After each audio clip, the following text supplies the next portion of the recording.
স্বস্তিকের কথা রাখতে মেহেন্দি অনুষ্ঠানে সামিল হলো গীতা। সম্পূর্ণ জানতে ভিডিওটিতে একটি লাইক করে প্রথম থেকেই দেখতে থাকো। গল্পের শুরুতেই দেখা যায় যে গীতা বেরোতে চাইলে গীতাকে আটকাতে চায় মেহেক আর বলে, আজকে কি না গেলেই নয়? আমার না তোমার জন্য খুব চিন্তা হচ্ছে, দুশ্চিন্তা বলতে পারো। মনের ভেতরটা কেমন যেন খচখচ করছে। গীতা তখন বলে, কিচ্ছু হবে না, যাবো আর কাজটা করে চলে আসবো। তুমি আমাকে নিয়ে এত ভয় পেও না। গীতা তার কথা শুনে মেহেক বলে, কিন্তু আমার ভয় করছে, ছোটদাকে একবার নিয়ে গেলে হতো না? গীতা তখন বলেন, না না, তোমার ছোটদাকে কেন নিয়ে যাব? আমি পারবো সবটা সামলে নিতে, তুমি আমাকে নিয়ে না একদম ভয় পেও না। তখনই মেহেক বলে, ঠিক আছে, সাবধানে যাও আর পৌঁছে গিয়ে ফোন করে দিও। তখনই গীতা বলে, আচ্ছা। এরপর গীতা তো বেরিয়ে যায়। কোর্টে পৌঁছাতে না পৌঁছাতেই সেখানেই কিছু গুন্ডা অ্যাটাক করবে বলে দাঁড়িয়ে আছে। আর তখনই ফোন করেছে ক্ষিতীশ আর বলে, আপনার জন্য আজকে একটা দারুণ দুঃসংবাদ আছে, কারণ আপনার আজকেই পৃথিবীতে শেষ দিন, আপনি আর বাঁচতে পারবেন না। গীতা বলে, তাই নাকি? তা কে মারবে আমাকে? আপনি? এরপর ওই ক্ষিতীশের কথা অনুযায়ী গুন্ডাগুলো গীতাকে মারবে বলে ঠিক করে। তখনই গীতা উঠে তাড়াতাড়ি করে সমস্ত গুন্ডাগুলোকে এমন মারে যে সবকটা একেবারে রাস্তায় পড়ে গেছে। আর তারপরেই ফোন করেছে বড়বাবুকে। আর বড়বাবুকে ফোন করে বলে, বড়বাবু বলছি, ওই ক্ষিতীশের নামে একটা অভিযোগ দায়ের করতে হবে। ও গীতা এলএলবির ওপর অ্যাটাক করতে চেয়েছিল, মারতে চেয়েছিল গীতা এলএলবিকে। বড়বাবু তখন বলে, ঠিক আছে, আমি এক্ষুনি স্টেপ নিচ্ছি। তারপরেই ফোন করেছে মেহেককে আর বলে, তোমার প্রার্থনার জোর আছে বলতে হবে। বেঁচে গেছি আমি। কিছু লোক আমার ওপর হামলা করার চেষ্টা করেছিল, রাস্তায় মেরে তাদেরকে শুয়ে দিয়েছি। কথাটা শোনার পরে মেহেক বলে, তোমার কিছু হয়নি তো? গীতা বলে, না, যার কাছে এমন সুন্দর একটা বোন থাকতে পারে, বোনের প্রার্থনার জোরে দিদি বেঁচে গেছে। কথাটা শোনার পরেই মেহেকের খুব ভালো লাগে। এরপরে ক্ষিতীশকে তুলে নিয়ে আসা হয়েছে থানায়। এরপরে গীতাও খুব মারধর করতে থাকে ক্ষিতীশকে আর গুন্ডাগুলোকে মারতে থাকে বড়বাবু। তখনই গীতা বলে, শুনুন ক্ষিতীশবাবু, আপনি যদি ভাবেন এইভাবে মেরে আমাকে পার পেয়ে যাবেন তাহলে সেটা ভুল করছেন। আপনি এখনো চেনেন না আমাকে, গীতা এলএলবিকে আপনি এখনো চেনেন না। আমি কতটা কি করতে পারি তার কোনো আন্দাজই আপনার নেই। তখনই ক্ষিতীশবাবুকে বারবার করে ওয়ার্নিং দেয় গীতা। এর মধ্যেই দেখা যায় অগ্নিজিৎ মুখার্জিকে ফোন করেছে গীতা আর বলে, ক্ষিতীশবাবুর নামে আরও একটা অভিযোগ যুক্ত হয়ে গেল। উনি গীতা এলএলবির ওপর হামলা করতে চেয়েছিল, গারদের পেছনে যাবে এবারে ক্ষিতীশবাবু।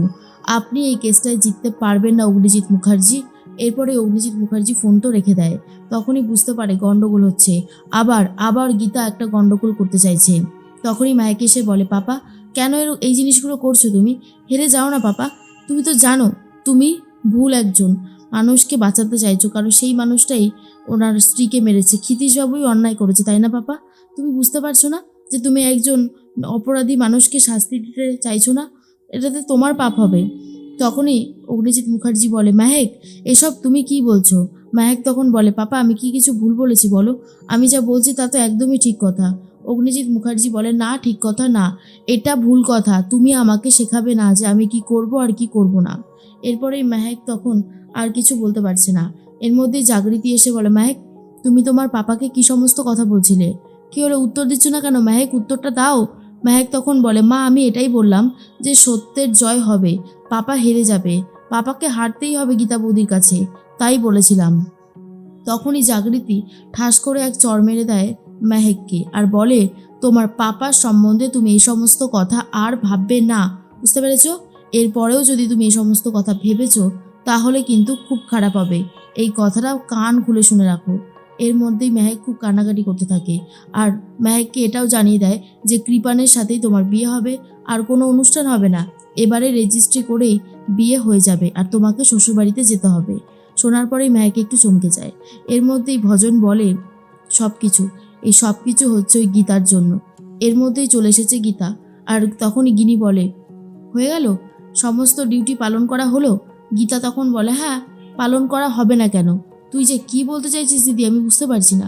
গিনি তখন বলে, আমি জানি আমি তোর সাথে অন্যায় করেছি, যেটা করেছি সেটা হয়তো করাটা উচিত হয়নি। কি করব, আমি যে সাত্বিককে ভালোবেসে ফেলেছিলাম, কিন্তু তুই কি করছিস? এই বাড়িতে আসার পর থেকে একটার পর একটা ঝামেলা করেই যাচ্ছিস। বিশ্বাস কর, আমার ভালো লাগছে না।